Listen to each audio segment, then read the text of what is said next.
بسم الله الرحمن الرحيم، والصلاة والسلام على أشرف المرسلين. مرحبا بكم مرة أخرى أبنائي بناتي مع هذه الحصة أو هذا الفيديو. طبعا اليوم فيديو قصير ربما نوعا ما، فقط أريد أن أوضح معلومة مهمة جدا، ألا وهي المدخلين SD و RD ما هي حقيقتهما. ونقول دي يعني ديركت، الإلغام المباشر إلى الوضع في الواحد، والإلغام المباشر إلى الوضع في الصفر. set ديركت وريست ديركت. لاحظوا جيدا الأمر بسيط جدا. نرسم القلاب نفي R نفي S، القلاب نفي R نفي S. إذا لاحظوا جيدا هذا هو القلاب نفي R نفي S.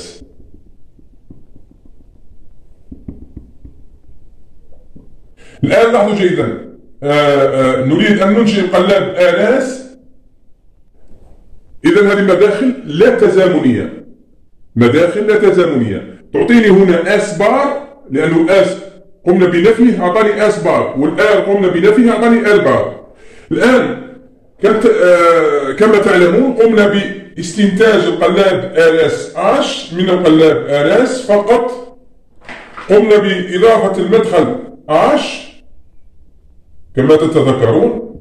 الH هذا أصبح مدخل توقيتية لن يسمح لآس وآل بالدخول إلى الذاكرة إلا إذا كان فعال. في دارات القلابات بشتى أنواعها LSH G K T D، ماذا قام الصانع؟ قام بإضافة مدخل.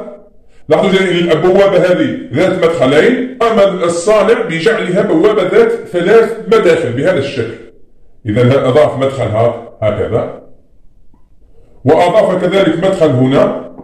هذه المداخل سماها الصانع SD، وحطينا عليها نفي. لماذا؟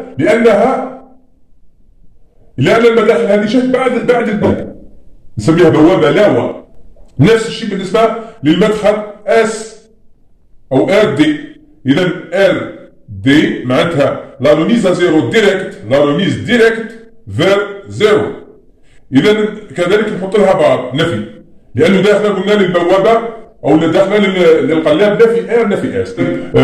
كان لاحظتوا دائما في الدارات التعاقبية، سواء دارات القلابات أو دارات العدادات أو السجلات، كي نلقاو الآس دي والآر دي دائما نلقاوهم فعالين على المستوى السفلي.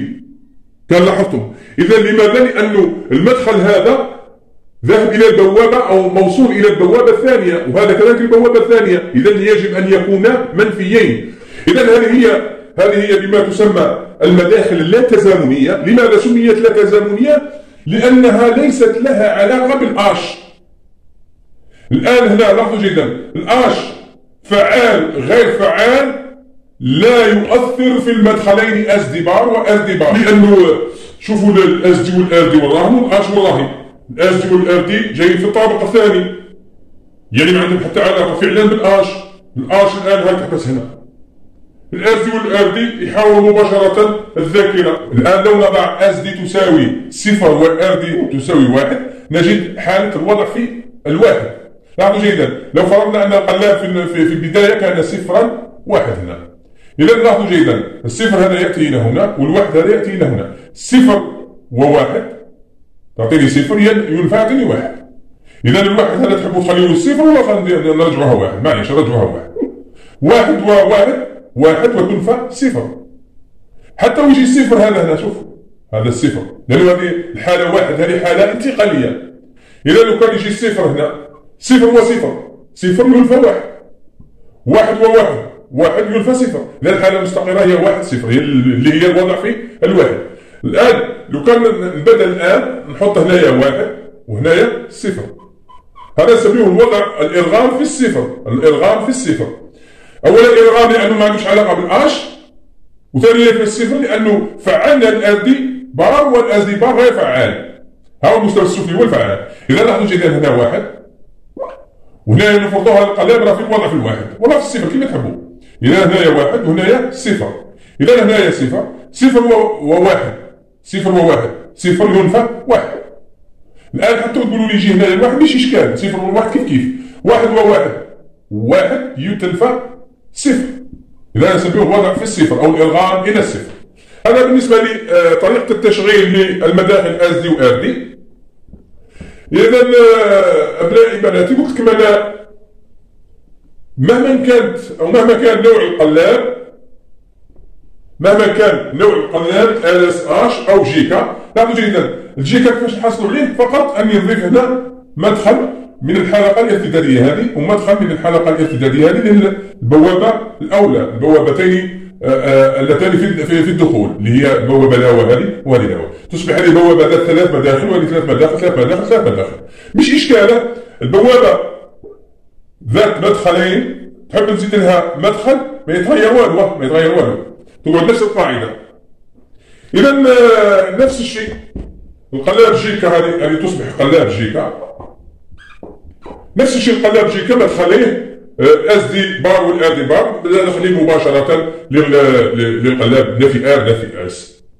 نفس الشيء لو كان نشوف القلاب تي يا اخي فقط نحط الجيكا بواحد منطقي والاش يصبح هو التي. اذا هذا قلاب تي. نفس الشيء قلاب دي فقط اني ننفي الجي هكذا بوابه لا ونوصلها بالكا، وهذا المدخل يصبح نسميه جي يساوي دي. اذا هذا يصبح دي. اذا هذا القلاب دي كذلك الاس دي والار دي مدخلين، يعني ما يتاثروش هذو المداخل اللاتزامنيه بنوع القلاب لانهم هما رايحين مباشره وكانهم قلاب نفي ار نفي اس. اذا هذا ما اردت ان اوضحه لابنائي وبناتي، بالتوفيق للجميع ان شاء الله. فقط ارجو من ابناء التلاميذ ان يبلغوا عن هذه القناه لزملائهم الذين لم يكتشفوها بعد لتعم الفائده وتنجح القناه. وكذلك اشتركوا في القناة وفعلوا الجرس باش تخرجكم عندما أضع درس جديد أو تطبيقات جديدة ولا فيديو جديد يوصلكم الإشعارات وتتفرجوها إن شاء الله وتستفيدوا منها. والسلام عليكم ورحمة الله تعالى وبركاته.